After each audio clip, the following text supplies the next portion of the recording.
Alaan mo! Blind Item News!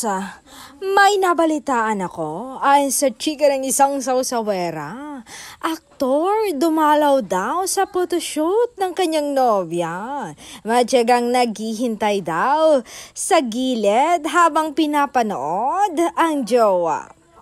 Chika pa ng mga team ni Girl ay may lakad daw ang dalawa. Espesyal daw. Ano kaya ang espesyal na iyon? Engagement party na ba? O bonggang date lang?